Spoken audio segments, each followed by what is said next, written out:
Terpujilah Sang Buddha, Namo Buddhaya. Kondisi stres dapat mempengaruhi kemampuan kita dalam membuat keputusan yang tepat. Kali ini kita akan membahas bagaimana tetap tenang saat dalam situasi stres. Saat stres, tubuh kita mengeluarkan hormon yang mengganggu pemikiran rasional dan logis. Namun, hormon ini membantu kita bertahan hidup dan menghindari bahaya.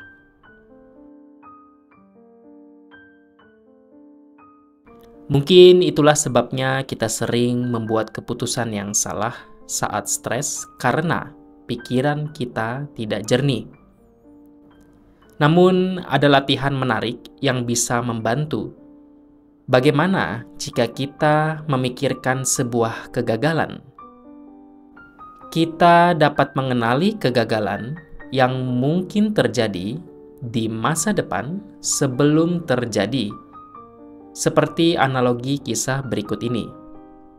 Beberapa tahun lalu, Denny pernah mengalami situasi di mana kuncinya tertinggal di rumahnya setelah pulang tengah malam dari kunjungan ke teman di kota lain. Denny mulai berkeliling, mencoba setiap pintu dan jendela. Namun semuanya terkunci rapat. Dia memutuskan memanggil tukang kunci, tetapi itu akan memakan waktu. Dia juga tidak bisa kembali ke rumah temannya untuk menginap karena keesokan harinya ada penerbangan ke Eropa karena terdapat proyek besar. Dengan paspor dan koper yang tertinggal di rumah. Dengan keputusasaan, Denny memecahkan kaca jendela ruang bawah tanahnya dengan batu. Setelah membersihkan pecahan kaca, ia merangkak masuk dan menutup jendela yang retak menggunakan sebuah papan. Saat menuju bandara, ia merencanakan untuk memperbaiki jendela dengan kontraktornya. Ini mungkin mahal, tapi lebih baik daripada memanggil tukang kunci di tengah malam. Saat stres, otak melepaskan hormon mempengaruhi respon tubuh terhadap stres secara fisik dan batin. Denny kurang tidur dan khawatir harus menghadapi cuaca dingin di Eropa. Kekhawatiran tentang jendelanya membuat stres. Lalu ia menyadari bahwa paspornya tertinggal di rumah tepat sebelum check-in. Dia terburu-buru pulang kembali ke bandara dan meskipun berhasil menaiki pesawat, kursinya telah diberikan kepada orang lain.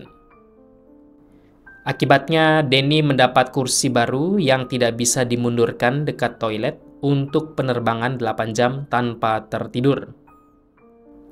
Semua peristiwa itu membuatnya mempertimbangkan apakah ada cara yang lebih baik untuk melakukan sesuatu. Apakah dia bisa menemukan cara untuk mencegah kejadian buruk atau mengurangi resikonya agar tidak menjadi bencana besar. Sesampainya di Eropa, Denny mulai mengerjakan proyek bersama timnya. Dari situ, ia merencanakan langkah untuk menghindarinya atau mengurangi kegagalan. Pola pikir ini juga berguna saat membuat keputusan besar di dalam hidup seperti terkait kesehatan, kesejahteraan, dan hubungan sosial. Tidak sepatutnya membuat keputusan saat stres karena itu bisa mengaburkan pikiran Anda. Mungkin di kemudian hari Anda akan menyesalinya. Tips lain, saat di rumah, tetapkan tempat untuk barang yang mudah hilang. Solusinya, kita harus memiliki tempat khusus untuk setiap barang yang penting bagi kita.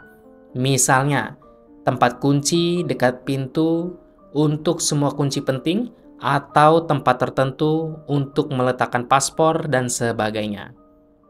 Dengan begitu, setiap kali kita membutuhkan barang itu, kita tahu di mana mencarinya. Kesimpulannya, pertama, dalam kondisi stres, otak melepaskan hormon yang mempengaruhi respon tubuh terhadap stres secara fisik dan batin. Detak jantung meningkat, tetapi kemampuan berpikir kita terganggu. Kedua, metode berintuisi. Biasanya digunakan dalam bekerja untuk mengenali resiko yang bisa membuat kerjaan itu gagal. Dari situ, kita dapat merencanakan untuk menghindari atau mengurangi dampak kegagalan. Dan ketiga, menyimpan barang penting pada tempatnya memiliki manfaat besar.